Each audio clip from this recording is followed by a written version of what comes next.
నమస్తే, welcome to Kaloji TV. Telangana రాష్ట్రంలో వర్గీకరణ అంశం అయితే చాలా బలంగా చర్చగా మారింది. అటు 1,00,000 డప్పులు 1000 గొంతులు అనే కార్యక్రమాన్ని ఎట్లా విజయవంతం చేయాలని చెప్పేసి ఒక్కొక్క అడుగు వేస్తూనే ఉంది ఎంఆర్పిఎస్ సభ్యులైతే. అయితే అటు మాదిగ నాయకులను కొంతమంది ఇప్పటి వరకు దూరంగా ఉంటున్నారు అని చెప్పేసి ఎవరైతే అంటూ ఉన్నారో వాళ్ళను కలుపుకుంటూనే మరోవైపు బీసీల మద్దతు కూడా తీసుకుంటా ఉన్నారు.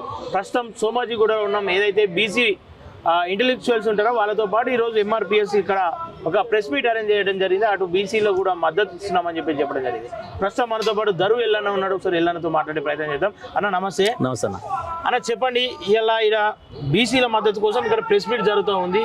ఏమనిపిస్తూ ఉంది? బీసీలు పూర్తి స్థాయిలో మీకు మద్దతుగా ఉంటున్నారా? అంటే ఈ సభ బీసీల మద్దతు కోసం సభ జరగట్లే, వర్గీకరణ కోసం బీసీలే మద్దతుగా సభ పెట్టారు. సో ఇది చాలా హర్షించదగ్గ పరిణామం. మిగతా అంటే ఇది ఒక ప్రజాస్వామికమైన డిమాండు, ఇది రాజ్యాంగబద్ధమైన డిమాండు. 30 సంవత్సరాల కింద వర్గీకరణ కావాలని ఈ ప్రజాస్వామ్య హక్కుల కోసము దండోరా ఉద్యమాన్ని ప్రారంభించినటువంటి మందకృష్ణ నేతృత్వంలో 30 సంవత్సరాల ఉద్యమం కొనసాగుకుంటూ వస్తూ ఉన్నది. ఇవాళ సుప్రీంకోర్టు గతంలో ఒక దఫా వర్గీకరణ ఫలాలు అనుభవించినాం. మళ్ళీ అది సుప్రీంకోర్టులో కొట్టుకోవడం, ఇన్ని సంవత్సరాలుగా నష్టపోవడం ఈ సమాజం. ఇవాళ మొన్ననే సుప్రీంకోర్టు నుంచి మళ్ళీ రాష్ట్రాలు వర్గీకరణ చేసుకోవచ్చని చెప్పేసి తీర్పు రావడము, ఈ రాష్ట్రంలో మొట్టమొదటిసారిగా బరాబరి వర్గీకరణ ఈ దేశంలోనే మొట్టమొదటిసారిగా చేసి తీరుతామని చెప్పేసి ముఖ్యమంత్రి రేవంత్ రెడ్డి గారు స్వయంగా ప్రకటించడము, ఇది దమ్మున్న మునగాడు లెక్క ముఖ్యమంత్రి రేవంత్ రెడ్డి గారు ప్రకటించడాన్ని హర్షిస్తూ ఉన్నాం, స్వాగతిస్తూ ఉన్నాం. ఈ ప్రక్రియలో భాగంగా రేపు లాబింగ్ చేసినటువంటి నా సోదర సామాజిక వర్గంలో ఉన్నటువంటి కొంతమంది ఎవరైతే ఉన్నారో వాళ్ళు దీన్ని రెచ్చగొట్టే ప్రయత్నాలు చేస్తూ ఉన్నారు. ఈ రెచ్చగొట్టే ప్రయత్నాలతోటి ఈ వర్గీకరణ ఉద్యమాన్ని గందరగోళంగా చేయాలని చెప్పేసిన ప్రక్రియలు ఏదో చేస్తూ ఉన్నారు. దానికి మేము ఎట్టి పరిస్థితుల్లో రెచ్చిపోయే పరిస్థితులు, ఎందుకంటే వర్గీకరణ జరగబోతున్న టైం ఇది. వాళ్ళు కొంతమంది కేవలం మాల సామాజిక వర్గంలో చాలామంది నాకు మిత్రులు ఉన్నారు, నా సోదర సామాజిక వర్గం అందరం కలిసి ఉద్యమాలు చేసిన వాళ్ళం గతంలో. ఇవాళ నేనేమంటున్నా అంటే కొంతమంది వాళ్ళ రాజకీయ పదవి కోసం ఒకరు ఆడుతున్నటువంటి ఆటలో మిగతా సామాజిక వర్గం అంతా కూడా అది బలవుతూ ఉన్నారు. అది కావద్దు అని చెప్పేసి, ఎందుకంటే నేను ఎందుకు ఈ మాట మాట్లాడాల్సి వస్తుందంటే ఆ నాయకుడు, ఆ సామాజిక వర్గంలో ఉన్నటువంటి ఒక ముఖ్యమైన నాయకుడు ఆ వర్గంలోని సమాజంలోని అదే సమాజంలోని ఎంతమంది నాయకత్వానికి ప్రోత్సహించిన ఆయన కేవలం వాళ్ళ కుటుంబం కోసం ఆ సమాజాన్ని అంతా వాడుకున్నాడు కదా. అదే దండోరా ఉద్యమ సారథ్యం వహించినట్టు మందకృష్ణ ఎప్పుడు మరి ఆ జాతిని వాడుకోవడం కోసం పనిచేయాలి, వర్గీకరణ కోసం పనిచేసుకుంటూ వచ్చాడు. కాబట్టి అది ఒక కృత్రిమ ఉద్యమము, ఇది ఒరిజినల్ నికార్సైన ఉద్యమము. బరాబరి రిజర్వేషన్ వర్గీకరణ అమలవుతుంది. ఆ రిజర్వేషన్ ఫలాలు పొందే దశలో ఏదైనా ఎత్తుగడలతోటి మళ్ళీ ఏమన్నా చేస్తారేమన్నటువంటి అప్రమత్తత ఈ జాతి బిడ్డలకు అవసరం. కాబట్టి అలాగే యావత్ సమాజం కూడా అండగా నిలబడ్డటువంటి సమాజం కూడా ఉంది. కాబట్టి వాళ్ళు కూడా మద్దతుగా వస్తున్న సందర్భంగా ఇవాళ ఇట్లాంటి సమావేశాలు జరుగుతూ ఉన్నాయి. మొన్ననే బీసీ కౌలు కళాకారులు కూడా మద్దతు ప్రకటించారు, ఇవాళ బీసీ మేధావులు ప్రకటించారు, మిగతా ఓసీ వర్గంలో ఉన్న ఉండే వాళ్ళు కూడా ప్రకటిస్తూ ఉన్నారు. పార్టీలన్నీ కూడా అనుకూలంగా ఉన్నాయి, ప్రజా సంఘాలు అనుకూలంగా ఉన్నాయి. పార్టీల విషయానికి వస్తానా, ఏ ఒక్క పార్టీ కూడా పూర్తి స్థాయిలో మీకు మద్దతుగా ఉంటున్నామని చెప్పేసి బయటకు వచ్చినటువంటి దాఖలాలు కనిపించలేదు. వ్యతిరేకంగా ఉన్నామని చెప్పండి, ఏ పార్టీతో చెప్పలేదు కదా చెప్పేసి మద్దతుగా కూడా మద్దతు ఉన్నట్టే. ఇప్పుడు ఇంకా ప్రక్రియ స్టార్ట్ చేయలే కృష్ణ, రాజకీయ పార్టీల మద్దతును కోరలే. ఇది ఒక ప్రజాస్వామిక డిమాండ్గా ఎప్పుడు కూడా కృష్ణన్న ఎప్పుడు ఉద్యమం ప్రకటించినా కూడా 100% సక్సెస్ చేసుకుంటూ వచ్చాడు. ఇవాళ ఈ తెలంగాణలో ఉన్నటువంటి కౌలు కళాకారులందరూ కూడా ఏ ప్రమేయం లేకుండా కూడా కృష్ణన్న ఆ వర్గీకరణ పోరాటము మళ్ళీ ఒక సభ పెడతాడు, బ్రహ్మాండమైనటువంటి సక్సెస్ చేస్తాడు. కానీ అది కాదు, ఈ చివరి అంకంలో ఇది సాంస్కృతిక పోరాటంగా మలచాలని చెప్పేసి ఈ 30 సంవత్సరాల ఉద్యమాన్ని ఈ 30 రోజుల్లో మొత్తం ఒక కీలకమైనటువంటి దశకు తీసుకొస్తా ఉన్నారు. ఆ కీలకమైన దశకు తీసుకొచ్చే సందర్భంలో ఈ తెలంగాణ నేల మీద పుట్టినటువంటి ఈ సామాజిక వర్గంలో ఉన్నటువంటి బిడ్డలందరూ కూడా, ఇలా తెలంగాణ కోసం పాట పాడిన వాళ్ళు, తెలంగాణ కోసం పాట రాసిన వాళ్ళు, ఈ కవులు కళాకారులందరూ కూడా ఈ ఈ జాతి బిడ్డలుగా ఉన్న వాళ్ళు ఈ జాతి విముక్తి కోసం జరుగుతున్న పోరాటంలో ఉండరా అని చెప్పేసి అడిగినప్పుడు మాకు ఒకటేసారి గుండెలో కలుపుకున్నది. ఎట్టి పరిస్థితుల్లో సామాజిక న్యాయ పోరాటం అది. కేవలం ఈ సామాజిక వర్గంలో పుట్టిన కాబట్టే కాదు, ఏ సమాజంలో ఉన్నా సరే వర్గీకరణ ఉద్యమానికి మద్దతుగా పాట పాడాల్సిందే, రాయాల్సిందే. ఈవెందో నేను ఒక మాట చెప్తా ఉన్నా, నేను సోదర సామాజిక వర్గమైన మాల కులంలో పుట్టినా కూడా ఈ వర్గీకరణకు సపోర్ట్ చేసేవాడిని. ఓకే, అది ఒక ప్రజాస్వామికమైన డిమాండ్ కాబట్టి. ఓకేనా. ఇలా మాలలకు లేదంటే బీసీలకు ఆహ్వానం తెలుపుతా ఉన్నారు, వాళ్ళ మద్దతు తీసుకుంటున్నారంటే ఒక లెక్క. ఇలా ఆర్ఎస్ ప్రవీణ్ కుమార్ మీ సామాజిక వర్గమే, ఆయనకు కూడా ఆహ్వానం పలుకుతా ఉన్నారంటే ఆయన ఎందుకు దూరంగా ఉంటున్నాడు అనుకోవచ్చు కదా. దూరంగా ఉన్నాం కాదు ఇక్కడ. ఇప్పుడు అంటే మేము కొన్ని రోజులు మన కృష్ణతో కలిసి పనిచేయం, మేము దూరంగా ఉన్నట్ట. కృష్ణన్న ఎంఆర్పిఎస్ ద్వారా రకరకాల కార్యక్రమాలు చేసుకుంటూ పోతా ఉన్నారు. ఇది చివరి దశ ఉద్యమము. ఇది చివరి దశని ఒక్కనే కాదు, అందరినీ కలుపుకొని చేయాలన్నటువంటి ఒక మహత్తరమైనటువంటి ఘట్టానికి తెరదీశాడు. ఆ సందర్భంలో ఇది సాంస్కృతిక పోరాటం, లక్ష డప్పుల కార్యక్రమం అనేది ఒక సాంస్కృతిక పోరాటం. ఈ సాంస్కృతిక పోరాటంలో కవులు కళాకారులే ముందు వరుసలో పెట్టాడు. రేపు ఈ 100 డప్పులు ఇక్కడ నుంచి బయలుదేరి మొత్తం తెలంగాణ గ్రామాలకు వెళ్ళి ఆ 100 డప్పులు రేపు 1,00,000 డప్పులను తీసుకురాబోతా ఉన్నాయి. ఈ 1,00,000 డప్పుల మహత్తరమైనటువంటి కార్యక్రమము, ఈ కార్యక్రమంలో ఈ సామాజిక వర్గంలో ఉన్నటువంటి బిడ్డలందరూ కూడా ఇన్వాల్వ్ కావాలని చెప్పేసిన ఉద్దేశంతో ఈ రోజు ఆర్ఎస్ ప్రవీణ్ గారి దగ్గరికి వెళ్ళడం జరిగింది. ఏమన్నాడు ఆర్ఎస్ ప్రవీణ్ కుమార్? బరాబర్ వస్తాడు, డప్పు సంకనేసుకొని వస్తాడు, బరాబర్ వస్తాడు. ఇన్ని రోజులు ఎందుకు దూరంగా ఉంటుండే ఈ మీటింగ్లు కావచ్చు, లేదంటే ఏ రోజు కూడా ఒక వీడియో రూపకంగా కూడా నేను మద్దతుగా ఉన్నా అని చెప్పిన. ఇప్పుడు నేనేమంటున్నా అంటే ఇప్పుడు ఈ నేను ఒక కార్యక్రమం తలపెట్టినా,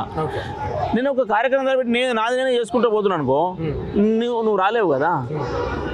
నా నుంచి కూడా కనీసం ఈ కార్యక్రమం సమాజాని కోసమో లేదంటే నీకు ఒక వర్గాన్ని మొత్తం ప్రేరేపిస్తుంది, వర్గ సమస్యలను పెట్టినప్పుడు ఆ వర్గంలో ఉన్న వాళ్ళు రావాల్సిన బాధ్యత ఉంటుంది 100%. కానీ కొంతమంది కొన్ని రకాలు ఏంటంటే కృష్ణన్న చేసేదానికి ప్రత్యక్షంగా భాగస్వామి కాకపోయినా కూడా పరోక్షంగా మద్దతు పలుకుతా ఉన్నారు. ఇలా వర్గీకరణ ఉద్యమానికి సుప్రీంకోర్టు నుంచి జడ్జిమెంట్ వచ్చిన తర్వాత ఇలా ఆ డిస్కషన్ కూడా జరిగింది. సుప్రీంకోర్టు నుంచి జడ్జిమెంట్ వచ్చిన తర్వాత ఆర్ఎస్ ప్రవీణ్ కుమార్ గారు డైరెక్ట్గా ఎక్స్ వేదిక ద్వారా ఆయన అభిప్రాయాన్ని పంచుకున్నాడు. ఇలా సుప్రీంకోర్టు జడ్జిమెంట్ రావడం అంటే ఇది మహత్తరమైన ఈ పోరాటము, ఈ వర్గీకరణ పోరాటం చేసినటువంటి మందకృష్ణకు క్రెడిబిలిటీ దక్కుతుందని చెప్పేసి ఆ రోజు ఎక్స్ వేదికలో ప్రకటించారు. కాబట్టి ప్రత్యక్షంగా వచ్చే వాళ్ళు ప్రత్యక్షంగా వస్తున్నారు, పరోక్షంగా మద్దతు తెలియ వాళ్ళు పరోక్షంగా తెలియజేస్తా ఉన్నారు. కానీ అందరినీ ప్రత్యక్ష భాగస్వాములు చేయాలనుకునేదే ఇలా ఈ చివరి ఘట్టం ఉద్యమం. కాబట్టి అందులో భాగంగానే ఆర్ఎస్ ప్రవీణ్ కుమార్ దగ్గరికి వెళ్ళింది. వాళ్ళు కూడా సానుకూలంగా స్పందించారు. అవుట్ రైట్గా వారు కూడా కొన్ని ఇంకా ఎట్లా చేయాలన్న దాంట్లో నేను కూడా రకరకాల అంశాల వ్యక్తులతో చర్చిస్తాను. ఖచ్చితంగా సక్సెస్ చేద్దామని చెప్పడం జరిగింది. విశారదన్ మహారాజును కలిసే ప్రయత్నం ఏమైనా చేస్తా ఉన్నారా? ఇప్పుడు నేనేమన్నా, ఈ సమాజంలో ఉన్నటువంటి ప్రతి బిడ్డ కూడా ఈ జాతి కోసం జరగబోతున్నటువంటి ఈ ఉద్యమంలో అందరూ కదిలి రావాల్సిందే. కొన్ని వ్యక్తిగత భేదాభిప్రాయాలు ఉండొచ్చు, ఎవరి మధ్య ఉన్న ఆ వ్యక్తిగత భేదాభిప్రాయాలని పక్కన పెట్టాల్సిందే. రావాల్సినటువంటి అంశము ఇది, మనము భుజానికి ఎత్తుకోవాల్సిన అంశం మన ముందుకు వచ్చింది. డప్పును భుజానికి వేసుకోవాల్సిన అంశం ముందుకు వచ్చింది. ఈ సందర్భంలో మనందరం కూడా మన భేషజాలని, వ్యక్తిగత భేషజాలని పక్కన పెట్టి, నేను కాంగ్రెస్ పార్టీలో ఉన్నా, నేను ప్రస్తుతం కాంగ్రెస్ పార్టీలో ఉన్నా, ఇంకొక మిత్రుడు ఇంకొక పార్టీలో బీఆర్ఎస్లో ఉన్నారు. ఈ పార్టీలన్నీ పక్కన పెట్టి ఇది జాతి విముక్తి కోసం జరుగుతున్న పోరాటం కాబట్టి పార్టీలకు అతీతంగా అందరూ రావాలని చెప్పేసి అనుకుంటున్నటువంటి సందర్భం. ఈ సందర్భంలో విశారదన్ గారు కూడా ఈ కార్యక్రమానికి మద్దతుగా ఉంటారని చెప్పేసి ఆశిస్తా ఉన్నాం. ఓకేనా. మరి మీ మాదిగలైనటువంటి వాళ్ళే ఆహ్వానం తెలిపే వరకు మీకు మద్దతుగా రావడం లేదు, లేదంటే దగ్గరికి రావడం లేదు, అట్లాంటి మీ సోదర సమానులైన మాలలకు ఎందుకు ఆహ్వానం పలుకుతారు?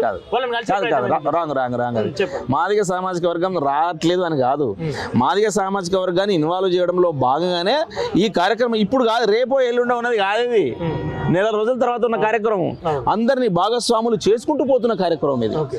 ఒకసారి పిలుపునిచ్చా రేపు రాండ్రి అన్నట్టు కాదు కదా. కాబట్టి మాదిగ సామాజిక వర్గం రాలేదు అనడం తప్పు. మాదిగ సామాజిక వర్గం రావడం, పెద్ద ఎత్తున తరలి రావడం కోసం జరుగుతున్న ప్రక్రియలు ఇవన్నీ. ఈ ప్రక్రియలు, ఈ ఎత్తుగడలన్నీ కూడా ఒక నెల రోజుల పాటు జరుగుతాయి.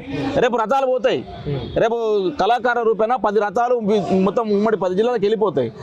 మాదిగ సామాజిక వర్గంతో పాటు మిగతా ప్రజల్ని ఈ వర్గీకరణ ఉద్యమానికి సపోర్ట్ చేయమని చెప్పేసి ఆకాంక్షిస్తాయి. ఈ ఆకాంక్షలు, ఈ ప్రజాస్వామ్య ఉద్యమ ఆకాంక్షల్ని సమాజం ముందు పెట్టినప్పుడు సమాజం ఈ రోజు కదా బీసీ మేధావులు, ఇతర మేధావులు ఎట్లయితే మద్దతు పలుకుతున్నారో రేపు ఉమ్మడి జిల్లాలో కూడా అదే పరిస్థితి వస్తుంది. అట్లా జిల్లాల వారిగా వెళ్ళి అందరినీ సమీకరించి వారు ఆయా గ్రామాల నుంచి ప్రతి ఇంటి నుంచి ఒక డప్పును సంకనేసుకొని హైదరాబాద్ నడి గడ్డ మీద రేపు మోగించడానికి 1,00,000 డప్పుల కార్యక్రమానికి సిద్ధమై వస్తారు. ఫిబ్రవరి 7న 1,00,000 డప్పులు 1000 గొంతులు అని చెప్పేసి మీరు కార్యక్రమం పెడతా ఉన్నారు. ఇదే సామాజిక వర్గానికి చెందిన పిడమర్తి రవేమో ఫిబ్రవరి 2న ఉస్మానియా యూనివర్సిటీ వేదికగా అటు మాదిగ విద్యార్థి సమ్మేళనం అని చెప్పేసి పెడతా ఉన్నాడు. ఈ ఏదైతే మందకృష్ణ మాదిగ చేపడతా ఉన్నాడో దీనికి వ్యతిరేకంగా నేను 20% కోసం కొట్లాడతా అని చెప్పి చెప్తాను. ఇదే నాకు తెలియదు, అది నేను చూడలే ఆయన ప్రకటించింది.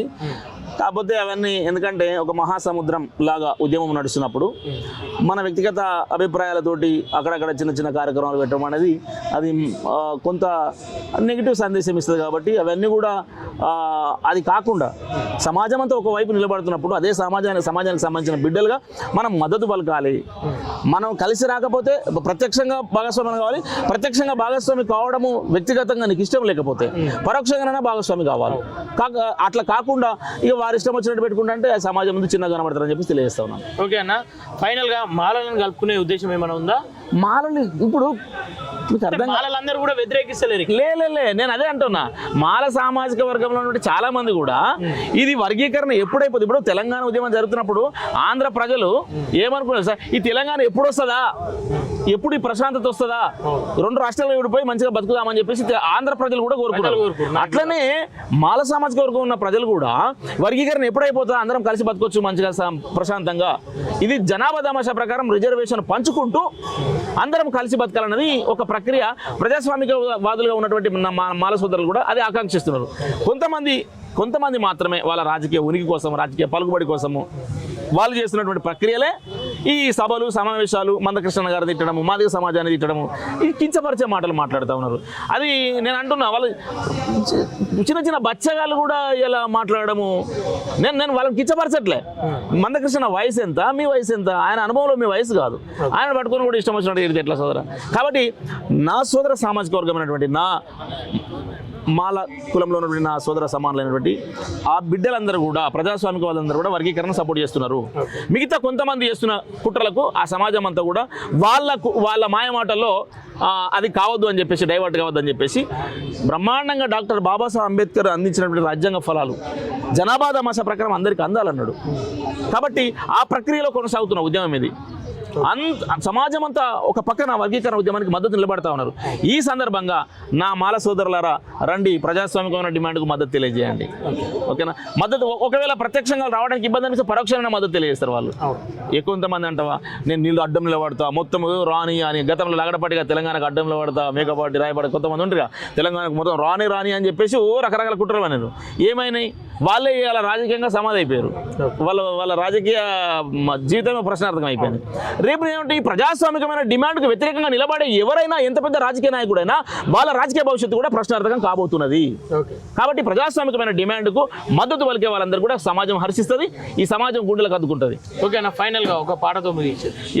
ఎయిర దరువు ఇది డప్పులొల్ల దరువు, ఇది డప్పులొల్ల దరువు, ఇది సప్పుడొల్ల దరువు, లక్ష సాధన కొరకు లక్ష డప్పుల దరువు, ఎయిర దరువు ఇది డప్పులొల్ల దరువు, లగ్గామైన జెత్తయి ఇవి లొడాయైన జెత్తయి, లగ్గామైన జెత్తయి ఇవి లొడాయైన జెత్తయి, పెళ్లి డప్పు కొట్టినట్టే సావు డప్పులు కొడతాయి, ఎయిర దరువు ఇది డప్పులొల్ల దరువు, లక్ష సాధన కొరకు లక్ష డప్పుల దరువు, ఎయిర దరువు.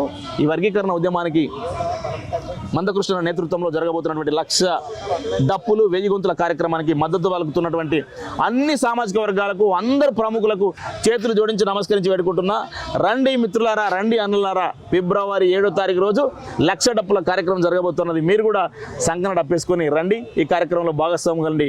మహత్తరమైనటువంటి చారిత్రకమైనటువంటి కార్యక్రమం, వారి ప్రదర్శన గిన్నిస్ బుక్ ఆఫ్ వరల్డ్గా మిగిలిపోయే కార్యక్రమంలో మీరు ఈ చరిత్రలో భాగస్వాములు కండి అని చెప్పేసి ఆహ్వానిస్తా ఉన్నాను. ఓకేనా? Thank you so much. Okay, చూసురా, ఏదైతే మాలలను కూడా కలుపుకొని అందరం కలిసి జనాభా ప్రకారం మన రిజర్వేషన్లను, మన వర్గీకరణను పూర్తి చేసుకుందామని చెప్పేసి ఆహ్వానం అయితే తెలుపుతూ ఉన్నారు. చూసుకోవాలి, అంటే గతంలో కూడా అన్నదమ్ములుగా ఉన్నటువంటి ఈ కులాలు మరి కలుస్తాయా, ఎట్లా పోరాటం చేస్తాయని చెప్పి చూసుకోవాల్సిన అవసరం ఎంతైనా. Thank you.